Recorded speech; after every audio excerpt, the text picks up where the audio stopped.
जब खाने का मन करे कुछ अलग, कुरकुरा, चटपटा, मज़ेदार, आसान नाश्ता, तो बिना सोचे इस रेसिपी को ज़रूर ट्राई कीजिए, जो पूरे परिवार के सदस्य को बहुत पसंद आएगा और फटाफट आप मेहमानों को भी परोस सकते हैं।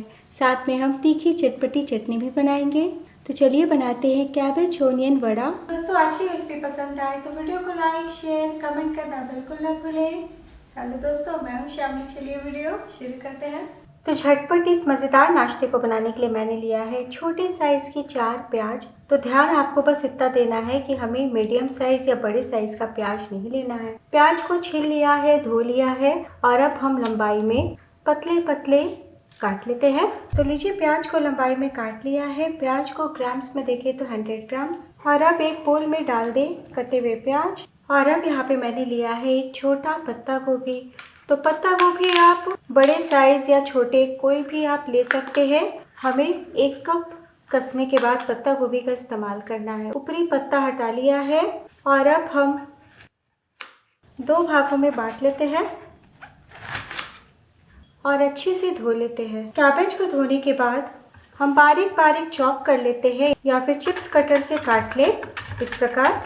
तो देखिए कितने अच्छे से पतले पतले स्लाइसेस में कट रहा है। तो लीजिए, पत्ता गोभी को भी ग्रेट कर लिया है।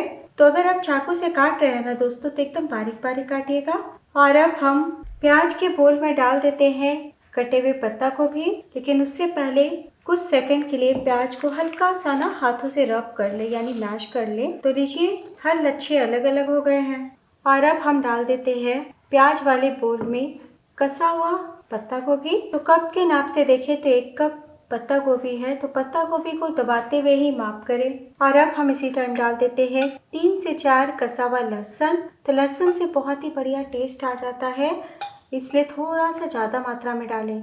और अब 1 इंच कसा हुआ अदरक डाल दें। 5 से 6 बारीक कटा करी पत्ता, 2 बारीक कटी हरी मिर्च और 2 चम्मच धनिया पत्ती।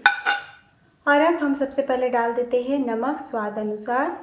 तो नमक पहले ज़रूर डालिए ताकि पत्ता गोभी और प्याज से उनका रस अलग हो पाए। तो चम्मच से हम मिला लेते हैं, आप हाथों से भी मिला सकते हैं। तो इस तरीके से नमक मिलाइएगा, तो जितना पत्ता गोभी प्याज से रस अलग होना है ना, वो अभी अलग हो जाएगा और सब्जियां थोड़ी सॉफ्ट हो जाएंगी और मात्रा भी कम हो जाएगा। और अब हम हल्के फुल्के मसाले डालेंगे। तो डाल दीजिए 1/4 टीस्पून काली मिर्च पाउडर, 1/4 टीस्पून अजवाइन, 1 छोटी चम्मच सफ़ेद तिल। हो तो ज़रूर डालें, टेस्ट बहुत बढ़िया आता है। ना हो तो स्किप कर दीजिएगा, तब भी अच्छे बनेंगे। बहुत ही थोड़ा सा गरम मसाला पाउडर 1/4 टीस्पून, उससे ज़्यादा बिल्कुल भी ना डालें। और अब डाल दीजिए 1/2 टीस्पून चिली फ्लेक। तो हमने 2 हरी मिर्च डाला है, इसलिए आप चिली फ्लेक को स्किप कर सकते हैं या फिर आप थोड़ी सी लाल मिर्च पाउडर भी डाल सकते हैं। और अब हम सिर्फ 2 चुटकी हल्दी पाउडर डालेंगे, बिल्कुल भी हल्दी ज़्यादा ना डालें। और साथ ही में डाल दीजिए आधा छोटी चम्मच जीरा। तो जीरा के बदले आप जीरा पाउडर भी ले सकते हैं। एक बार और हम मिला लेते हैं ताकि अच्छे से मसाले मिल जाए। मसालों को मिलाने के बाद हम बाइंडिंग के लिए डालेंगे आधा कप चावल का आटा। तो अगर आप चावल का आटा नहीं डालना चाहते या फिर घर में नहीं है, तो सूजी को एकदम बारीक पीस लीजिएगा। और अब साथ में डाल दीजिए 3 बड़े चम्मच बेसन। तो बेसन हम बिल्कुल कम इस्तेमाल करेंगे, यानी जैसे हम घर में बेसन वाले पकौड़े बनाते हैं ना दोस्तों, उस स्टाइल में हम नहीं बनाएंगे। इस तरीके से बनाइए, टेस्ट बहुत गजब का आता है। तो बस 3 चम्मच ही डालें, उससे ज़्यादा ना डालें। और अब मिला लीजिए। तो अगर आप मैदा डाल के इस स्नैक को बनाना चाहते हैं तो साथ में 1/4 कप कॉर्नफ्लोर या अरारोट ज़रूर डालिएगा। और अब हम हाथों से मैश करते हुए मिलाएंगे। जैसे जैसे आप मैश कीजिएगा, आप देखेंगे कि सब्जी के ही रस में बहुत ही अच्छे से आटा मिलने लगा है। और अब हम ज़रूरत के हिसाब से पानी डालेंगे। तो पानी 1-1 चम्मच करते हुए डालें, बहुत ही तेज़ी से मिक्स हमारा गीला होता है। तो मैंने अभी 1 चम्मच पानी डाला है और मिलाते हुए हम जैसे रोटियों का डो रहता है ना दोस्तों, बस वैसा ही हमें मिक्स को तैयार करना है। तो लीजिए, बहुत ही अच्छे से रोटी डो की तरह मिक्स को समेट लिया है। इसी तरीके का सख्त मिक्स आप भी रखिएगा। तो मैंने सिर्फ 1 चम्मच पानी का इस्तेमाल किया है। ऐसा हो सकता है कि आपको बिल्कुल भी पानी की आवश्यकता ना पड़े। और अब हम इस नाश्ते के मिक्स को सिर्फ 2 मिनट के लिए रेस्ट पे रखते हैं। बिल्कुल भी ज़्यादा देर हम नहीं छोड़ेंगे, वरना हमारा डो गीला गीला हो जाएगा। तब तक हम इस नाश्ते के साथ खाने के लिए एक तीखी मज़ेदार आसान चटनी बना लेते हैं। और अब चटनी बनाने के लिए डाल दीजिए चटनी जार में 1 टेबलस्पून भुना हुआ मूंगफली। आप मूंगफली के बदले नारियल का पाउडर या फुटाना यानी रोस्टेड चना भी डाल सकते हैं। साथ ही डाल दीजिए 2 हरी मिर्च, 5 से 6 लहसुन, तो लहसुन थोड़ा ज़्यादा डालिएगा, टेस्ट बढ़िया आएगा। 1 इंच अदरक, 1/4 टीस्पून जीरा और अब डाल दीजिए 5 से 6 करी पत्ता। तो करी पत्ता के बहुत फ़ायदे हैं, तो किसी न किसी रूप में हमें खाना चाहिए और करी पत्ता थोड़ा डाल देने से टेस्ट काफ़ी बढ़ जाता है चटनी में। और अब 1/4 कप धनिया पत्ती डाल दें। तो धनिया पत्ती का डंठल का भी मैंने इस्तेमाल किया है। और अब स्वाद अनुसार नमक डाल दें और 1 चम्मच दही या फिर आप नींबू का रस भी डाल सकते हैं। और अब 2-3 चम्मच पानी डालें और पीस लें। तो लीजिए फर्स्ट क्लास बहुत ही आसान तरीके से चटकदार चटनी तैयार है। तो टोटल मैंने 4 चम्मच पानी का इस्तेमाल किया है। इसी तरीके की पतली चटनी आप भी बनाइएगा।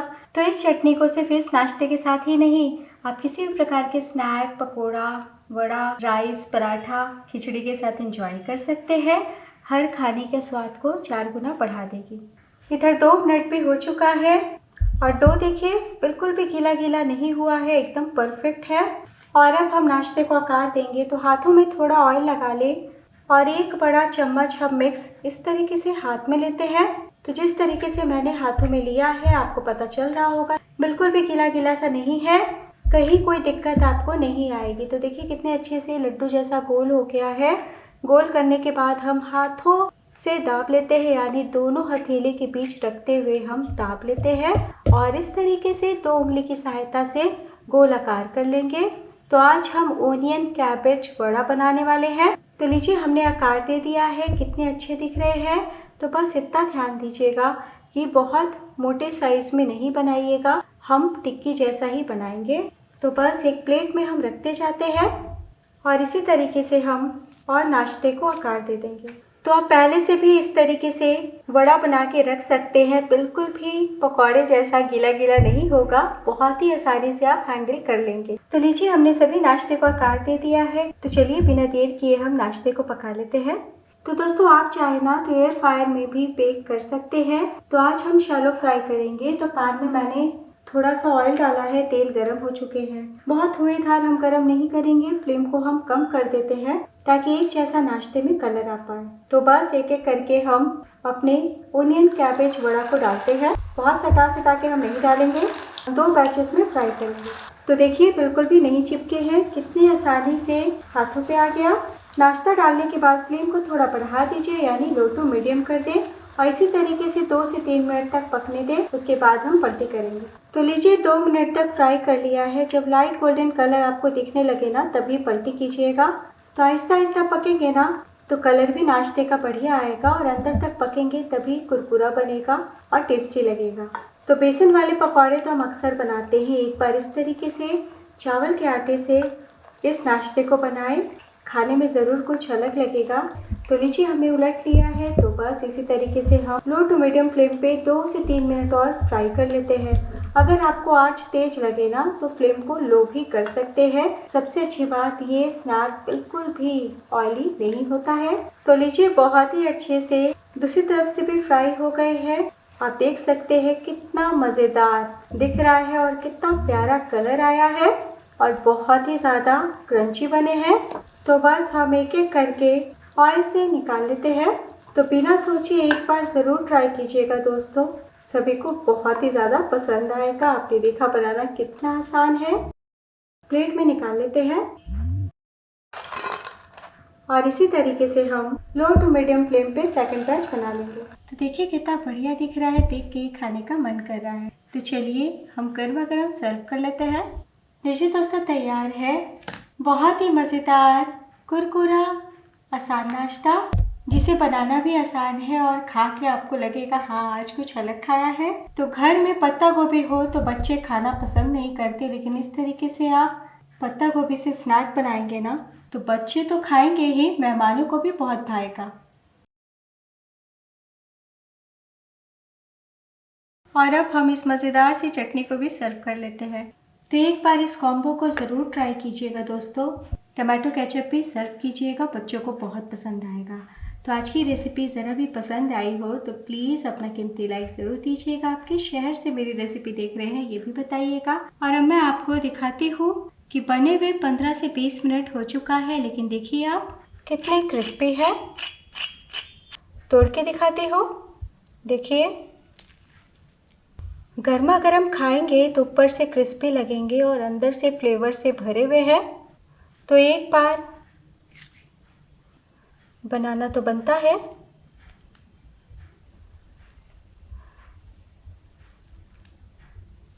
कैसा बना ये ज़रूर बताइएगा। दोस्तों आज की रेसिपी की तरह नेक्स्ट वीडियो में मेरे साथ ज़रूर जुड़िएगा। मैं कल फिर मिलूंगी आसान रेसिपी के साथ। अपना ख्याल रखिए। Bye and take care.